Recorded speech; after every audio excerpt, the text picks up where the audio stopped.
अगर मैं आपसे ये कहूं कि आप इस बकेट को इस वाटर से फिल कर दें और फिल करने के बाद आप इस बकेट को इस तरह से उल्टा करें तो पानी इसमें से नीचे नहीं गिरना चाहिए, तो क्या ये ऐसा पॉसिबल है? आप कहेंगे सर ऐसा तो बिल्कुल भी पॉसिबल नहीं है। जब बकेट को हम उल्टा करेंगे तो जो अंदर वाटर है उस पर फोर्स ऑफ ग्रेविटी एक्ट कर रही है और उसको नीचे आ जाना चाहिए, बकेट खाली हो जानी चाहिए। लेकिन आज हमने कुछ ऐसा करके देखना है कि अगर इस बकेट में ये वाला पानी फिल करें और उसके बाद इसको हम उल्टा करें तो पानी नीचे नहीं गिरना चाहिए। क्या ट्राई करके चेक करें? तो चलिए इस पानी को जरा इस बकेट में डालते हैं। देखिए अभी इस बकेट में मैंने इस पानी को डाल दिया है। ये पानी आपको सही से नजर आ रहा है क्या? इसमें जरा थोड़ा सा कलर भी ऐड कर देते हैं। ये कलर है जो मैं इस पानी में ऐड करने लगा हूं जस्ट फॉर द ब्यूटी। तो चलिए इस कलर को थोड़ा सा यहां पर ऐड करते हैं हम। ये कलर मैंने यहां पर ऐड कर दिया। देखें ये वाटर भी ग्रीन ग्रीन हो गया है। अब अगर मैं इस बकेट को यहां से उल्टा करूं तो क्या होगा कि ये पानी नीचे गिर जाएगा। क्या आप तैयार हैं इसको हम उल्टा करें? अगर यहां पर उल्टा करेंगे भाई ये पानी तो नीचे आ रहा है, लेकिन अगर यहां पर हम थोड़ा सा माइंड यूज करें और फिजिक्स का इस्तेमाल करें तो ऐसा पॉसिबल है कि इस बकेट को उल्टा करेंगे लेकिन फिर भी ये पानी नीचे नहीं गिरने पाएगा। तो चलिए करके देखते हैं। अभी देखिएगा ये बकेट को मैं बार बार उल्टा करूंगा। यहां पर ये ऑब्जर्व कीजिए, देखिए एक बूंद भी पानी की नीचे नहीं गिरनी पाई। तो क्या इस पानी को ग्रेविटी का प्रिंसिपल भूल चुका है कि ये नीचे नहीं गिर रहा, या इसके पीछे कोई ऐसी मैजिकल फोर्स है? तो भाई यहां पर कौन सी ऐसी फोर्स है जिसने इस पानी को मजबूर कर दिया है कि वो इस बकेट में ही रहे? तो आज हम उसी मैजिकल फोर्स के बारे में पढ़ने जा रहे हैं। उसको पढ़ने के लिए आप नोट्स में हेडिंग लगाइए सेंट्रीपिटल फोर्स। ये article 11th class physics new book chapter number 3 circular and rotational motion का आर्टिकल नंबर 3.2 है, जिसको आज के लेक्चर में हम पढ़ने जा रहे हैं। तो इससे पहले कि आज के इस लेक्चर को स्टार्ट करें, अगर अभी तक आपने फिजिक्स इनसाइड आउट को सब्सक्राइब नहीं किया तो जल्दी से सब्सक्राइब करके बेल आइकन के बटन को क्लिक कर दें, ताकि जैसे ही नेक्स्ट लेक्चर्स अपलोड हो आपको साथ के साथ नोटिफिकेशंस मिलते रहें और आप एग्जाम की बहुत ही अच्छे से तैयारी कर सकें और एग्जाम में बहुत ही अच्छे मार्क्स ला सकें। यहां पर अब सबसे पहले हमने सेंट्रीपिटल फोर्स की डेफिनेशन लिखनी है, तो फिर से यही एग्जांपल लेते हैं और यहीं से सेंट्रीपिटल फोर्स की डेफिनेशन भी निकालते हैं। हमने क्या किया था, इस वाटर को यहां से इस बकेट में ऐड किया था इस तरह से, और यहीं पर फिर हमने ये देखा था कि जब इस बकेट को हम उल्टा करते हैं तो इसमें से पानी नहीं गिरता, लेकिन वहां पर फिजिक्स का प्रिंसिपल यूज होता है कि सेंट्रीपिटल फोर्स एक ऐसी फोर्स है जो इस पर एक्ट कर रही थी जिसकी वजह से ये पानी नीचे नहीं गिर पा रहा था। हमने इसको इस तरह से मूव कराया था। देखिए अभी भी ये पानी एक बूंद भी नीचे नहीं गिरने पा रहा। तो सेंट्रीपिटल फोर्स की डेफिनेशन हम किस तरह से लिखेंगे? देखें यहां पर अब जब मैं इसको इस तरह से मूव कराता हूं तो ये जो बकेट है ये किस तरफ मूव करना चाहती है? ये आगे की तरफ मूव करना चाहती है, लेकिन ये आगे की तरफ मूव नहीं कर पाती। इसकी क्या वजह है? जब मैं इसको इस तरह से आगे मूव कराता हूं तो इसका पाथ बेंड हो जाता है। क्यों बेंड होता है? क्योंकि जैसे मैं इसको आगे खींचता हूं स्ट्रिंग इसको सेंटर की तरफ खींचती है, यानी इस पॉइंट की तरफ खींचती है। इसका मतलब है कि सेंट्रीपिटल फोर्स एक ऐसी फोर्स है कि जो किसी भी ऑब्जेक्ट के पाथ को स्ट्रेट पाथ से सर्कुलर पाथ में बेंड करती है। तो यहां से फिर क्या डेफिनेशन हो गई? The force which bends the straight path of a particle into a circular path is called centripetal force। तो चलिए उठाकर लिखते हैं। यहां पर अब हमने वही डेफिनेशन लिख दी है, the force needed to bend the straight path of the particle into a circular path, कि ऐसी फोर्स जो कि किसी भी पार्टिकल के स्ट्रेट पाथ को सर्कुलर पाथ में बेंड करती है, उस फोर्स को हम क्या कहते हैं? Centripetal force. किस तरह से? देखिए यहां पर वो एग्जांपल लेते हैं जो आपकी बुक में दी गई है।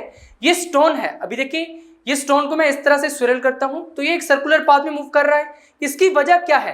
क्योंकि यहां पर भी सेंट्रीपिटल फोर्स एक्ट कर रही है। अब समझना ये है कि सेंट्रीपिटल फोर्स की ये जो डेफिनेशन है ये कैसे हमने बनाई है। देखिए यहां से भी समझते हैं।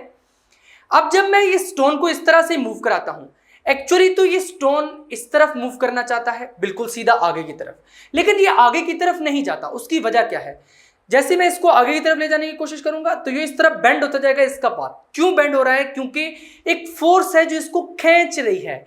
अब देखिए जब ये सर्कल बनता है तो सेंटर कौन सा है यहां पर? देखिए ऑब्वियसली ये वाला सेंटर पॉइंट है। इसका मतलब है कि कोई ऐसी फोर्स है जो इस पार्टिकल को सेंटर की तरफ खींच रही है। ऐसी बात होगी। ये एक सेंटर सीकिंग फोर्स है यहां पर, जो उसको सेंटर की तरफ खींच रही है, जिसकी वजह से इस पार्टिकल का जो स्ट्रेट पाथ है वो सर्कुलर पाथ में बेंड हो जाता है। क्योंकि ये एक सेंटर सीकिंग फोर्स है, इसी वजह से हम इसको कहते हैं सेंट्रीपिटल फोर्स। अब समझ आई बात कि इसको हम सेंट्रीपिटल फोर्स कहते क्यों है, क्योंकि ये एक सेंटर सीकिंग फोर्स है। जैसे मैं इसको आगे की तरफ मूव कराना चाहता हूं, इस पर एक फोर्स एक्ट करती है जिसको सेंटर की तरफ खींचती है, जिसकी वजह से ये स्ट्रेट पाथ में नहीं मूव करता बल्कि बेंड हो जाता है। तो यही जो फोर्स है जो इसको स्ट्रेट पाथ में मूव करने नहीं देती बल्कि बेंड करके इसके पाथ को सर्कुलर बना देती है, इस फोर्स को हम कहते हैं सेंट्रीपिटल फोर्स। तो यही डेफिनेशन हमने लिखी है, the force needed to bend the straight path of a particle into a circular path is called centripetal force. तो यहां तक डेफिनेशन क्लियर हो गई। यहां पर अब मैंने आपको बताया कि इस पार्टिकल पर एक फोर्स एक्ट करती है towards the centre of the circle. जैसे हम इसको मूव कराते हैं तो यहां पर एक फोर्स एक्ट कर रही है, सेंटर सीकिंग फोर्स, जिसको हम सेंट्रीपिटल फोर्स कह रहे हैं। देखिए फोर्स कहां से मिलती है, Newton second law of motion F is equal to ma। Newton second law of motion actually कहता क्या है, उसकी स्टेटमेंट क्या है, आप ऑलरेडी मैट्रिक में पढ़ चुके हैं। When A net force acts on a body, जब किसी भी बॉडी पर नेट फोर्स एक्ट करती है, इट प्रोड्यूसेस एक्सेलरेशन, तो उसमें एक्सेलरेशन प्रोड्यूस होती है सेम डायरेक्शन में। क्योंकि Newton second law of motion की स्टेटमेंट क्या है, F is equal to ma। इसमें F भी वेक्टर है, इसकी भी क्योंकि डायरेक्शन होती है, A भी वेक्टर है, इसकी भी डायरेक्शन होती है। कहता है कि जब किसी भी बॉडी पर फोर्स एक्ट करती है, जिस तरह के इसको जब हमने घुमाया तो मैंने आपको बताया था कि यहां पर इस पार्टिकल पर फोर्स एक्ट कर रही है towards the centre of the circle, जिसकी वजह से ये इस तरह का सर्कुलर पाथ फॉलो कर रहा है, यानी फोर्स की कोई ना कोई डायरेक्शन होती है। तो कहता है कि जब किसी भी पार्टिकल पर फोर्स एक्ट करती है तो वहां पर एक्सेलरेशन प्रोड्यूस होती है सेम डायरेक्शन में। अब जब यहां पर इस पार्टिकल पर फोर्स एक्ट कर रही है टुवर्ड्स दी सेंटर, यानी इनवर्ड इस तरफ फोर्स एक्ट कर रही है, तो इसका मतलब है कि यहां पर भी एक्सेलरेशन प्रोड्यूस होगी। क्योंकि Newton second law of motion तो ये कहता है ना कि जब भी फोर्स एक्ट करती है एक्सेलरेशन प्रोड्यूस होती है, तो यहां पर भी ऑब्वियसली एक्सेलरेशन प्रोड्यूस होगी और एक्सेलरेशन की भी वही डायरेक्शन होगी जो कि फोर्स की होगी। अगर फोर्स इस तरफ एक्ट कर रही है तो एक्सेलरेशन भी इसी तरफ एक्ट करेगी। तो यहां पर फिर हम हेडिंग लगाएंगे पहले एक्सप्लेनेशन की और नीचे यही बात लिख देंगे एक्सप्लेनेशन, और साथ में क्या लिखेंगे, Newton's second law and circular motion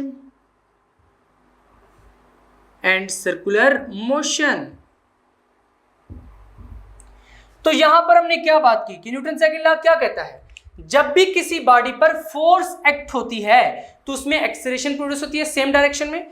तो यही बात उठा के यहां पर लिख देंगे, when a force acts on a body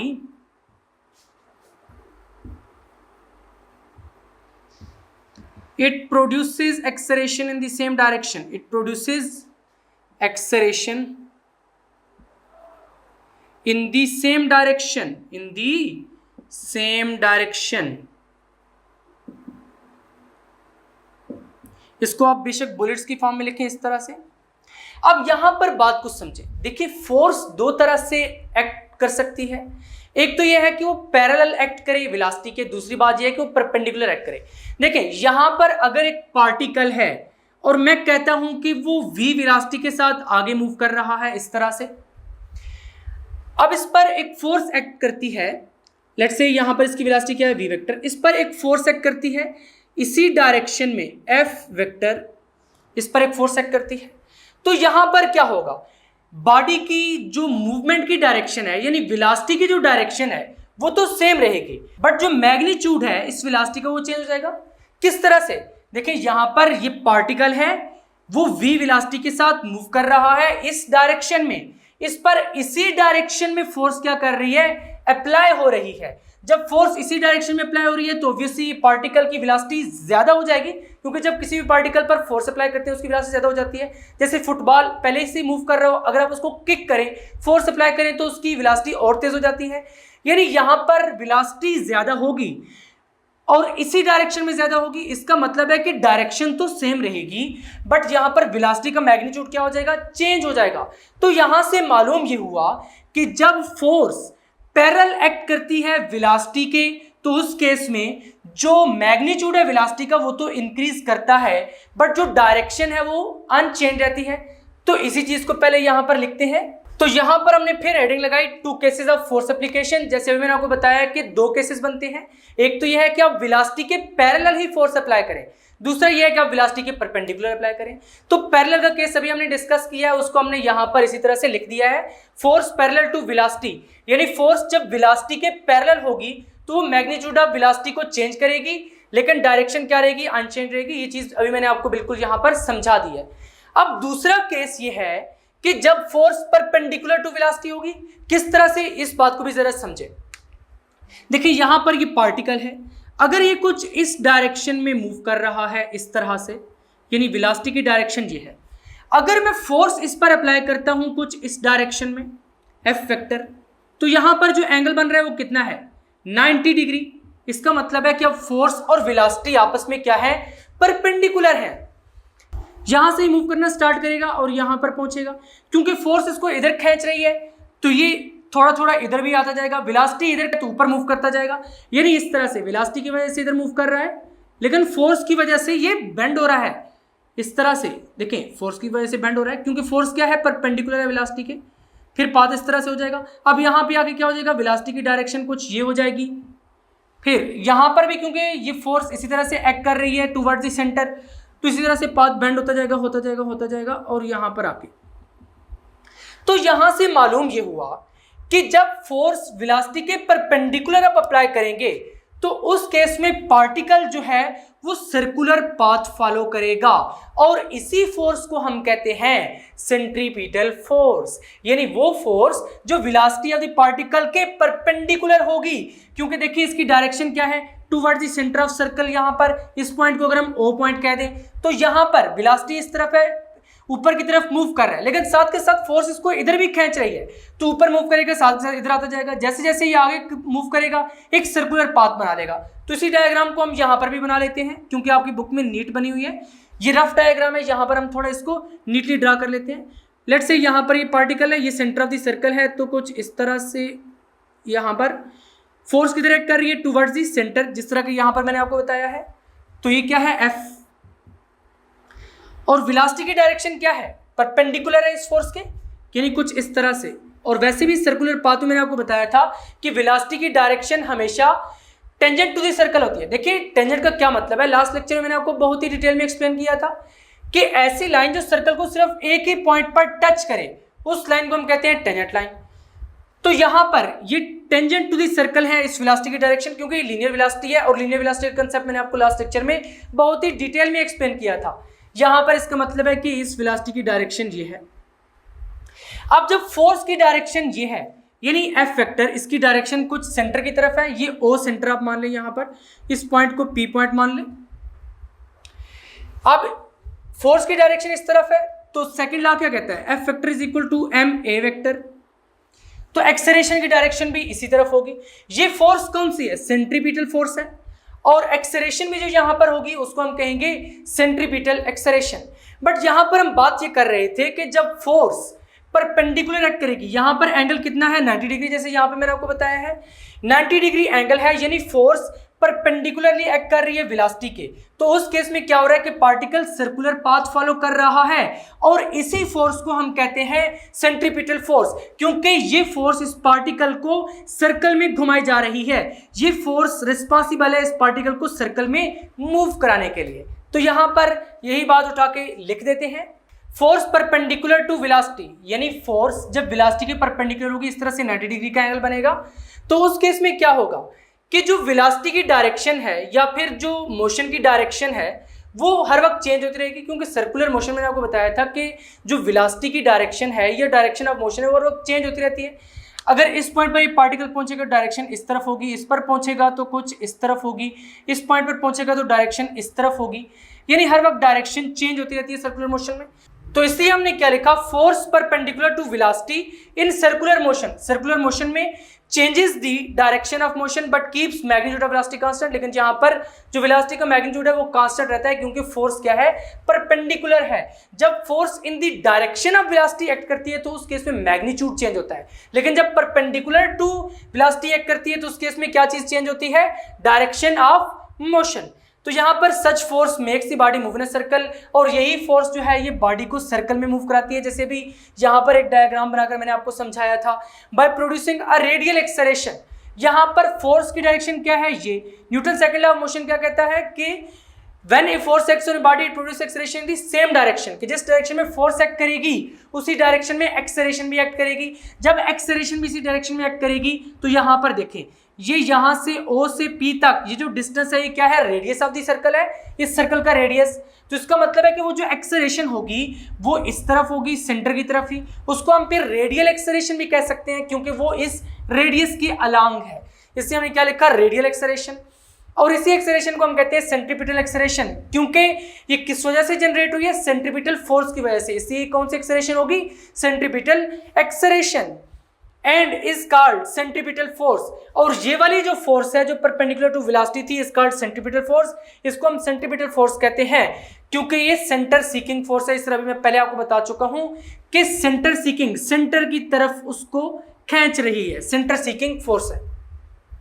तो यहां तक आपको बात समझ आ चुकी। अभी तक हमने क्या कहा है कि ऐसी फोर्स जो किसी भी बॉडी के मोशन को स्ट्रेट लाइन से सर्कुलर पाथ में बेंड करती है उसको हम कहते हैं centripetal force. Newton second law of motion ये कहता है कि जब भी फोर्स एक्ट करती है तो वहां पर एक्सेलरेशन प्रोड्यूस होती है। जब एक्सेलरेशन प्रोड्यूस होती है तो वो उसी डायरेक्शन में प्रोड्यूस होती है जिस डायरेक्शन में वो फोर्स है।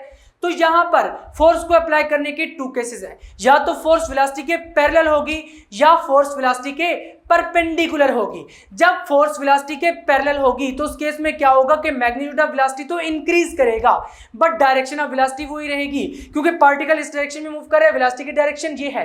पीछे से और आप फोर्स अप्लाई करेंगे तो क्या होगा कि डायरेक्शन ऑफ वेलोसिटी वही रहेगी बट वेलोसिटी ज्यादा हो जाएगी, उसका मैग्नीट्यूड ज्यादा हो जाएगा। लेकिन जब force perpendicular to velocity act करेगी तो उस वक्त बॉडी सर्कल में मूव करना स्टार्ट कर देगी और वहां पर उस फोर्स की वजह से जो एक्सेलरेशन होगी वो टुवर्ड्स द सेंटर ही होगी और वो एक्सेलरेशन रेडियल एक्सेलरेशन कहलाएगी और उसको सेंट्रीपिटल एक्सेलरेशन भी कहते हैं। और ऐसी फोर्स जो यहां पर इसको सर्कुलर पाथ में मूव करा रही है यानी सेंटर सीकिंग फोर्स है तो ये सेंट्रीपिटल फोर्स हो जाएगी। अब अगर सेंट्रीपिटल फोर्स वाला आर्टिकल आपके पेपर में आ जाता है और आप बिल्कुल इसी तरह प्रॉपर उसकी डेफिनेशन लिखेंगे, ऐसी डायग्राम ड्रा करेंगे, फिर हेडिंग्स की फॉर्म में देखें explanation, Newton second law and circular motion, two cases of force application. तो यहाँ पर फिर ये सारी चीज़ों का बहुत ज़्यादा इम्पैक्ट होता है। ये जो हेडिंग है ये ओवरऑल इस सारे की हेडिंग है और ये जो हेडिंग है ये फिर इसी की सब हेडिंग है। तो यहाँ पर जब आप इस तरह से हेडिंग्स में लिख कर आएंगे फिर क्या ही बात है, मार्क्स तो आपके कदम चूमेंगे। यहां पर अब हम एग्जांपल डिस्कस करते हैं सेंट्रीपिटल फोर्स की। तो सबसे फेमस और मशहूर मारूफ जो एग्जांपल है वो यही है कि आप एक स्ट्रिंग के साथ एक स्टोन को बांधें और उसको इस तरह से आप विरल करें, इस तरह से ये मूव करना स्टार्ट कर देगा। यहां पर ये सर्कुलर पाथ क्यों फॉलो कर रहा है, इस सर्कुलर पाथ फॉलो करने की वजह क्या है, क्योंकि यहां पर सेंट्रीपिटल फोर्स एक्ट कर रही है जो कि इसको एक सर्कुलर पाथ में घुमाई जा रही है इस तरह से। तो यहां पे हमने क्या लिखा है, a ball whirled on a string moves in a circle due to centripetal force. आपके सामने ये मूव कर रही है, देखें यहां पर किस फोर्स की वजह से ये सर्कल में मूव कर रही है, सेंट्रीपिटल फोर्स की वजह से।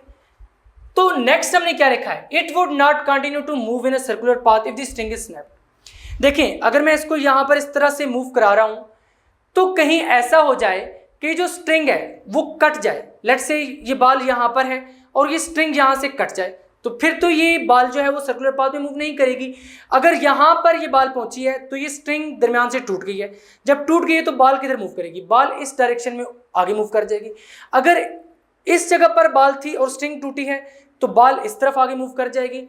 अगर बॉल यहाँ पर है और स्ट्रिंग यहाँ से ब्रेक हुई है तो बॉल इस तरह से नीचे की तरफ मूव कर जाएगी, यानी वो सीधी जिस डायरेक्शन में थी नीचे उसी डायरेक्शन में मूव कर जाएगी, अगर ऊपर थी तो ऊपर इसी डायरेक्शन में मूव कर जाएगी। तो यहाँ पर हमने यही बात लिखी, it would not continue to move in a circular path if the string is snapped. अगर यहाँ से ये स्ट्रिंग टूट जाती है तो ये जो बॉल है वो फिर सर्कुलर पाथ फॉलो नहीं करेगी बल्कि वो यहीं से सीधी इधर की तरफ उड़ जाएगी, यानी ए भी पाथ फॉलो करेगी बजाय इस सर्कुलर पाथ के।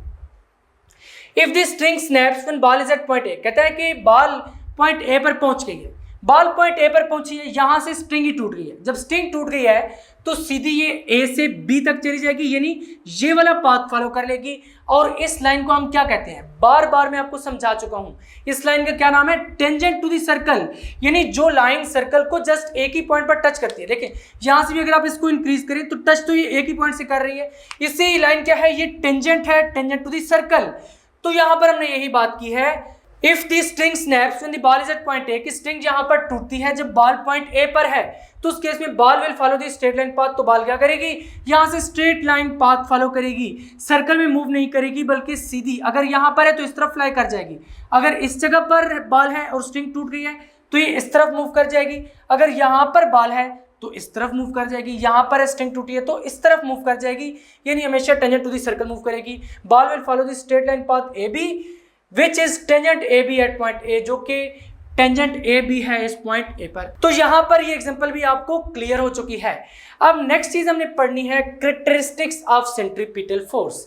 देखिए ये जो सेंट्रीपिटल फोर्स है ना F, इसके कुछ कैरेक्टरिस्टिक्स हैं, तो चलिए उनको डिस्कस करते हैं कि इसके क्या कैरेक्टरिस्टिक्स हैं।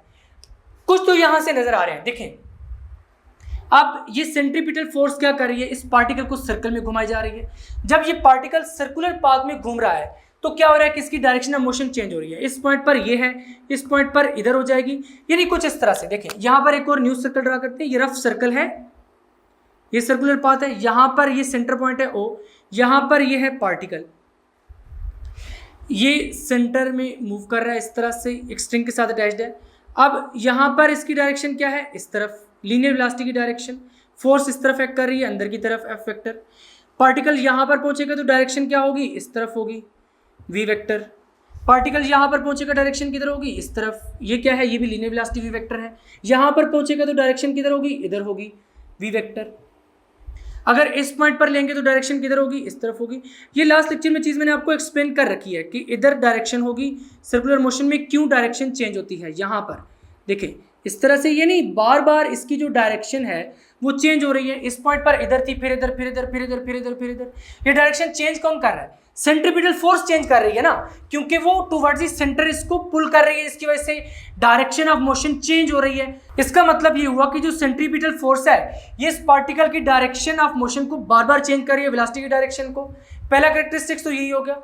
दूसरा कैरेक्टरिस्टिक क्या है कि ये जो सेंट्रीपिटल फोर्स है इसकी डायरेक्शन क्या है, इनवर्ड है, और इस सेंट्रीपिटल फोर्स की वजह से जो एक्सेलरेशन प्रोड्यूस होगी उसको हम सेंट्रीपिटल एक्सेलरेशन कहेंगे, और उसकी डायरेक्शन भी क्या होगी, इनवर्ड होगी। यही इसके कैरेक्टरिस्टिक्स हैं, तो यहां पर उठा के लिख देते हैं। नेक्स्ट हेडिंग हमने यहां पर लगा दी है कैरेक्टरिस्टिक्स ऑफ सेंट्रीपिटल फोर्स। तो सबसे पहला कैरेक्टरिस्टिक्स हमने वही लिखा है कि जो सेंट्रीपिटल फोर्स है ये किसी भी बॉडी की वेलोसिटी को हर लम्हे चेंज करती रहती है। यहाँ पर देखिए सर्कुलर पाथ में जब ये पार्टिकल मूव कर रहा था तो हर इंस्टेंट पर इसकी वेलोसिटी चेंज हो रही थी, यहाँ पर इधर, यहाँ पे इधर, यहाँ पे इधर, यहाँ पे इधर, यहाँ पे इधर।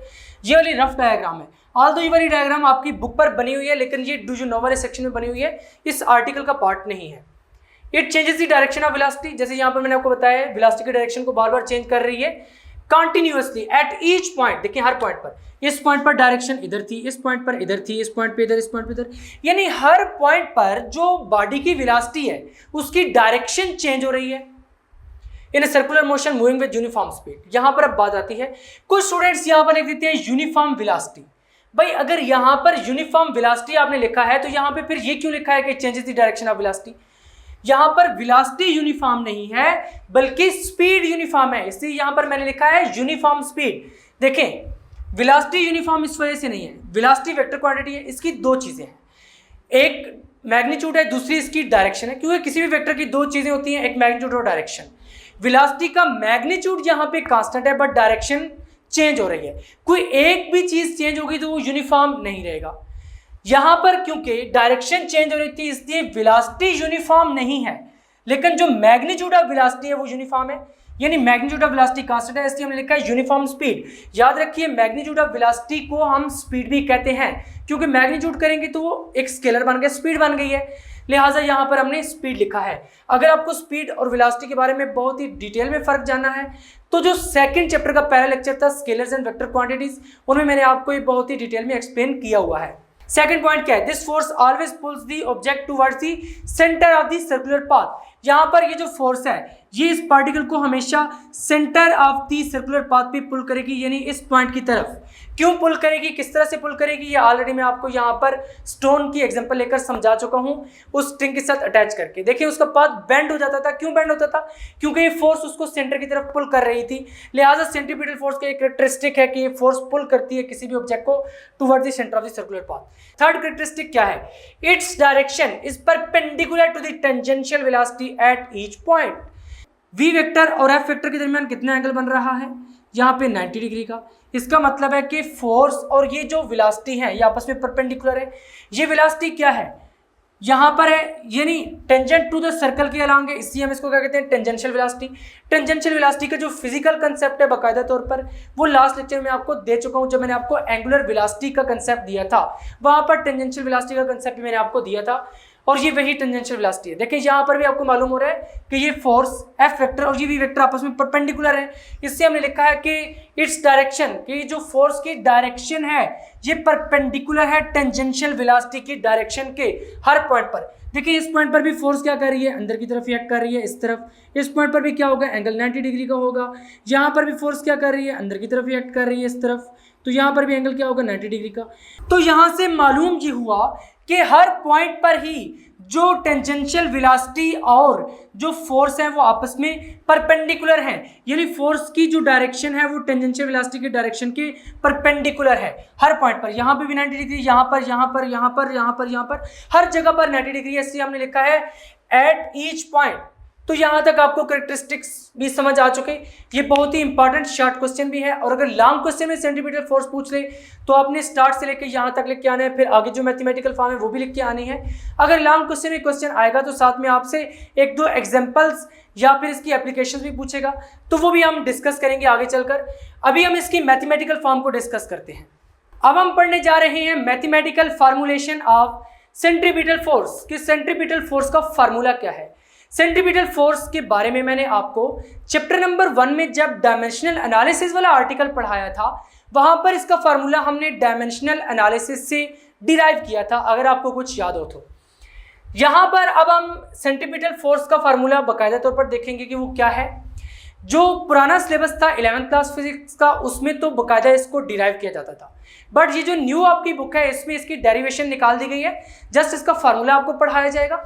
और ये बहुत बेहतर है क्योंकि डेरिवेशन जो है वो एक मैथमेटिकल स्टेप्स थे जो कि इतने खास नहीं है। आपको एक्चुअली कंसेप्ट आना चाहिए कि आर्टिकल का कंसेप्ट क्या है। अब जो आपका पेपर होगा उसमें भी आपसे कंसेप्ट से पूछे जाएंगे इस मर्तबा, तो इसलिए आपने कंसेप्ट्स को अच्छे तरीके से समझना है, जितने भी कंसेप्ट्स मैं आपको बता रहा हूँ, क्योंकि जो एमसीक्यूज होंगे उनमें ये सारे के सारे यही वाले कंसेप्ट्स होंगे और शॉर्ट क्वेश्चन में यही वाले कंसेप्ट्स होंगे। इससे आपने सारे कंसेप्ट्स को बहुत ही अच्छे से बहुत ही डिटेल में समझना है विदाउट स्किप किए। अगर आप पूरे लेक्चर को सुनेंगे तो आपको बहुत ही ज़बरदस्त कंसेप्ट मिलेगा हर आर्टिकल में। तो यहाँ पर अब मैथमेटिकल फार्मूलेशन को डिस्कस करने के लिए हम कंसिडर कर रहे हैं कि ये एक बॉडी है जिसका मैस m है।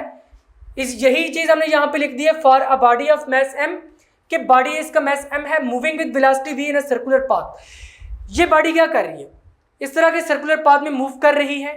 अब ये जो मैस है स्मॉल m जिसको हमने कहा है, ये on the circumference of the circle move कर रहा है, obviously along the circle move कर रहा है, तो सर्कल की बाउंड्री को फॉर्म कर रहा है।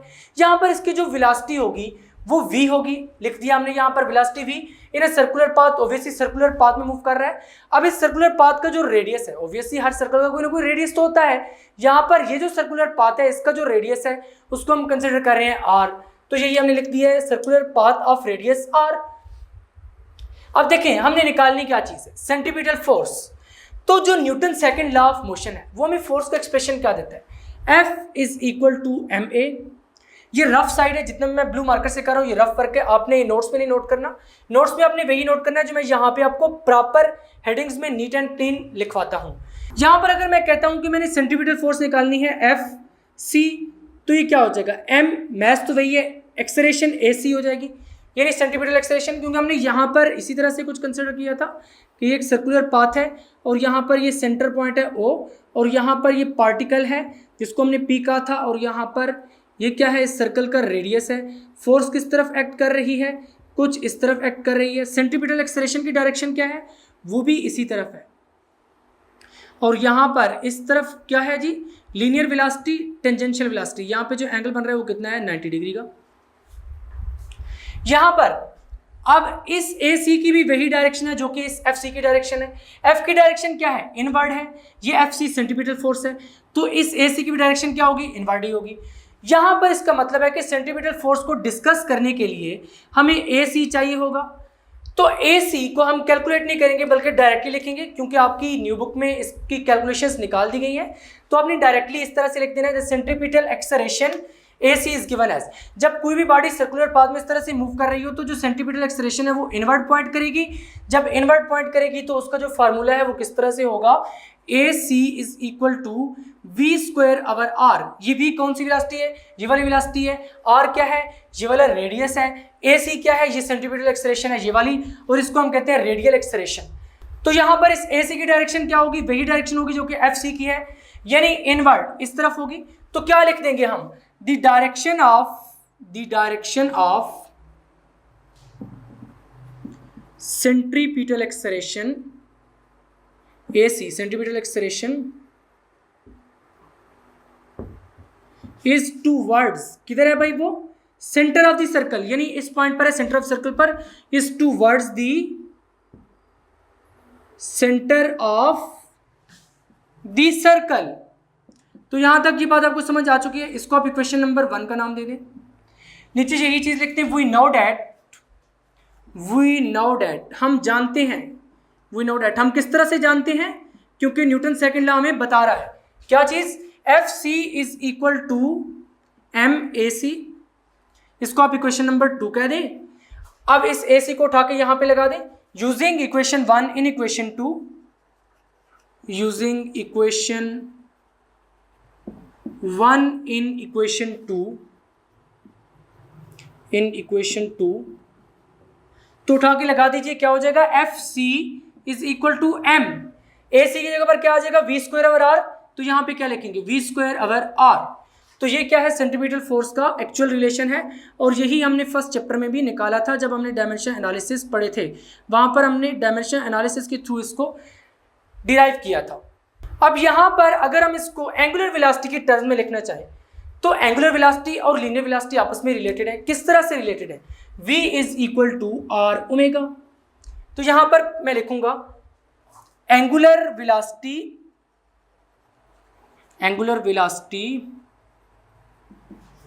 एंड लीनियर वेलोसिटी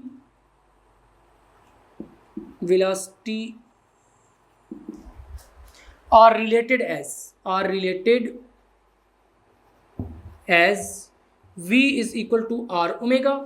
आपने इसको यहाँ पर नीचे लिखना है क्योंकि नीचे स्पेस कम है, इसलिए मैं आगे इस लाइन में लिख रहा हूँ। जब ये v is equal to r omega है तो यहाँ पे क्या कर देंगे हम, r ओमेगा पुट कर देंगे v की जगह पर। तो क्या लिखेंगे, सो FC is equal to m into v का स्क्वायर है तो r ओमेगा का स्क्वायर हो जाएगा, डिवाइडेड बाय r। इसी तरह से this implies that FC is equal to m r square omega square divided by r। यहां पर अगर आप देखें तो r का स्क्वायर है, इस r को हम इस स्क्वायर के साथ कैंसिल कर सकते हैं। पीछे क्या बचेगा, m r ओमेगा स्क्वायर, क्योंकि r स्क्वायर क्या होता है, r मल्टीप्लाई बाय r। एक r और एक r कैंसिल हो जाएंगे, पीछे r बच जाएगा एक। तो किस तरह से होगा, FC is equal to, this implies that FC is equal to m r omega square. तो ये आपके पास फाइनल रिलेशन बन चुका है और इसको आप एक डब्बे में बंद कर दें। ये क्या है, relation of centripetal force in terms of linear velocity. ये क्या है, relation of centripetal force in terms of angular velocity. यहां पर आपने ये चीज भी ध्यान रखनी है कि इस C को आपने कोने पर ही लिखना है और इस C को भी आपने यहां पर कोने पे ही लिखना है। ऐसे नहीं करना कि आप इस तरह से लिख दें, अगर इस तरह से लिख देंगे तो ये FC और बन जाएगा। आपने इस तरह से लिखना है F और उसकी सबस्क्रिप्ट में C लिखना है, जिस तरह के यहाँ पर हमने लिखा है। यहाँ पर आज का लेक्चर एंड होता है। अब हम नेक्स्ट लेक्चर में सेंट्रीपिटल फोर्स की एग्जांपल्स को पढ़ेंगे और इसकी एप्लीकेशंस को। वो भी एवर इंटरेस्टिंग आर्टिकल है, क्योंकि अगर लॉन्ग क्वेश्चन यहाँ पर आएगा तो explain centripetal force and right 2 applications of centripetal force, या फिर 2 to 3 examples of centripetal force आपसे पूछी जा सकती है। शॉर्ट क्वेश्चन भी बहुत सारे इसमें से बन सकते हैं, सेंट्रीपिटल फोर्स को डिफाइन करने के लिए कहा जा सकता है। और फिर जो मैंने आपको एक्सप्लेनेशन में पैराग्राफ्स लिखवाए थे उनमें से आपके एमसीक्यूज भी बन सकते हैं और शॉर्ट क्वेश्चन भी बन सकते हैं, कैरेक्टरिस्टिक्स भी आपसे पूछे जा सकते हैं। यहाँ पर ये जो हमने मैथमेटिकल फार्मूलेशन पढ़ी है, एक तो ये है कि ये फार्मूलाए जो यहाँ पर हमने लिखे हैं ये न्यूमेरिकल्स के लिए बहुत इंपॉर्टेंट है, न्यूमेरिकल्स में आगे चलकर यूज होंगे, लेकिन यहाँ पर इनमें से एमसीक्यूज भी बनता है। किस तरह से? आपसे कहता है कि what is the relation for centripetal force, ये वाला रिलेशन भी दे देगा, ये भी दे देगा, थर्ड में कुछ और दे देगा, और फिर डी ऑप्शन देगा कि बोथ ए एंड बी। तो ये दोनों उसके क्योंकि सेंट्रीपिटल फोर्स के रिलेशन है, इसलिए आपने ए एंड बी वाले ऑप्शन को टिक करना होगा। तो यहाँ पर कुछ इस तरह के ट्रिकी एमसीक्यूज भी आते हैं। अभी इस लेक्चर सीरीज को एंड करने के बाद हम एमसीक्यूज वाली सीरीज भी स्टार्ट करेंगे, जिसमें बहुत सारे एमसीक्यूज डिस्कस करेंगे और किस तरह आपने एमसीक्यूज की तैयारी करनी है। तो अगर आप चाहते हैं कि वो लेक्चर्स भी जल्द से जल्द आए तो आपने जस्ट क्या करना है कि फिजिक्स इनसाइडर को सब्सक्राइब करना है और खास करके लेक्चर को बहुत ही ध्यान से सुनना है, क्योंकि जब तक आपको कंसेप्ट नहीं आते होंगे ना तो आप शॉर्ट क्वेश्चन सही तरीके से समझ सकते हैं और ना आप एमसीक्यूज हल कर सकते हैं। इसलिए लेक्चर को स्टार्ट से एंड तक आपने बहुत ही गौर से सुनना है ताकि ईच एंड एवरी स्टेप आपको 100% क्लियर हो। अब हम नेक्स्ट लेक्चर में जो आर्टिकल डिस्कस करेंगे वो भी बहुत ही इंपॉर्टेंट है, इसलिए आपने उस लेक्चर को भी मिस नहीं करना। जस्ट आपने ये करना है कि फिजिक्स इनसाइडर को सब्सक्राइब करके बेल आइकन के बटन को क्लिक कर देना है ताकि जैसे ही नेक्स्ट इंपॉर्टेंट लेक्चर्स अपलोड हो तो आपको साथ के साथ नोटिफिकेशंस मिलते रहें और आप एग्जाम की बहुत ही अच्छे से तैयारी कर सकें। क्योंकि जो नेक्स्ट आने वाले लेक्चर्स हैं वो वेरी इंपॉर्टेंट लेक्चर्स हैं, जैसे मोमेंट ऑफ इनर्शिया हो गया, उसके बाद law of conservation of angular momentum हो गया।